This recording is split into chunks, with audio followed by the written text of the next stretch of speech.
નમસ્કાર, સમાચારોમાં હું છું આપની સાથે હિરલ મહેતા। જો તમે વિદ્યાર્થીઓને વગર લાયસન્સે શાળામાં વાહન લઈ જવા માટે આપતા હોય તો ચેતી જજો। વિદ્યાર્થીઓ જો નિયમ તોડશે તો વાલીઓને સજા ભોગવવાનો વારો આવશે। વિદ્યાર્થીઓ અને વાલીઓને આ સમજ આપવા જ હાલ ગુજરાત પોલીસ વિભાગ દ્વારા રાજ્યભરમાં આ માટે ટ્રાફિક અવેરનેસ પ્રોગ્રામ શરૂ કરવામાં આવ્યા છે। વાત ભાવનગરની કરીએ। ભાવનગરમાં લર્નિંગ લાયસન્સ પણ ન હોય તેવા વિદ્યાર્થીઓ મોપેડ કે બાઇક લઈને શાળા અને કોલેજોમાં પહોંચી રહ્યા છે। જો કે આવનારા દિવસોમાં સગીરોનું આ રીતે શાળાએ પહોંચવું વાલીઓ માટે મુસીબત નોતરી શકે છે। મોટર વ્હીકલ એક્ટ મુજબ લાયસન્સ વગર વાહન ચલાવવું ગુનો બને છે અને ગુજરાત પોલીસ આ કાયદાનો કડકપણે અમલ કરશે। એટલે કે જો આવનારા દિવસોમાં સગીરો ચેતશે નહીં તો આવા સગીરોના જે વાલીઓ છે તેમના વિરુદ્ધ પોલીસ ફરિયાદ દાખલ કરશે। વિદ્યાર્થીઓ અને વાલીઓને આ સમજ આપવા જ ભાવનગરની શાળા અને કોલેજોમાં હાલ ટ્રાફિક અવેરનેસ કાર્યક્રમો યોજવામાં આવી રહ્યા છે। ભાવનગર ટ્રાફિક શાખાના પોલીસ ઇન્સ્પેક્ટર દ્વારા એક પરિપત્ર પણ બહાર પાડવામાં આવ્યો છે। શાળાઓ અને કોલેજના મેનેજમેન્ટને સૂચના અપાઈ છે કે આ માહિતી શાળા અને કોલેજોમાં વોટ્સએપ ગ્રુપમાં શેર કરવામાં આવે। વાહન ચેકિંગ દરમિયાન જો વિદ્યાર્થીઓ લાયસન્સ વગર પકડાશે તો મોટર વ્હીકલ એક્ટ મુજબ સગીર બાળકના વાલીઓ વિરુદ્ધ કાયદેસરની કાર્યવાહી હાથ ધરવામાં આવશે। કે જે બી સગીર વયના આપના બાળકો છે, વિદ્યાર્થીઓ છે, તે વાહન ચલાવે નહીં।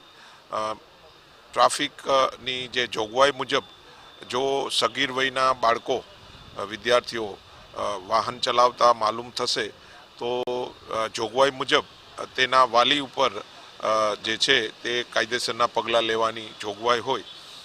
મારી તમામને અપીલ છે।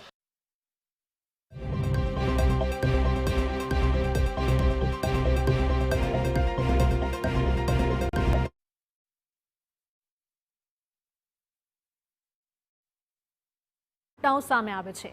આંકડાકીય વિગતો પર નજર કરીએ તો વર્ષ 2023 અને વર્ષ 2024માં થયેલા માર્ગ અકસ્માતમાં 727 જેટલા માર્ગ અકસ્માત એવા હતા કે જે 18 વર્ષથી ઓછી ઉંમરના કિશોર અને કિશોરીઓ દ્વારા થયા હતા। રાજ્યમાં વાહન અકસ્માતમાં દર વર્ષે સરેરાશ 446 સગીરોના મોત નિપજ્યાનું સામે આવ્યું છે અને એટલે જ હવે આ નિયમોનો કડકપણે અમલ પણ જરૂરી બની ગયો છે।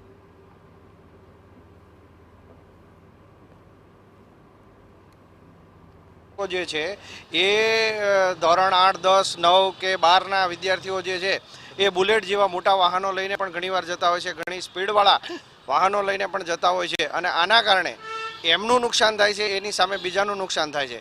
ઘણીવાર એવા વાહનો હોય છે જ્યારે વધારે પિકઅપવાળા હોય છે, વધારે સ્પીડવાળા હોય છે, એના કારણે એ વિદ્યાર્થીને કે જે બાળકને ખબર હોતી નથી કે આની અંદર શું હોય છે અને એના કારણે ઘણીવાર બમ્પ, વળાંકો, 4 રસ્તાઓ, 3 રસ્તાઓ આવી જગ્યાએ એ અકસ્માત કરી બેસતા હોય છે, જ્યારે પોતાને પણ નુકસાન થાય છે અને સામેવાળાને નુકસાન થાય છે।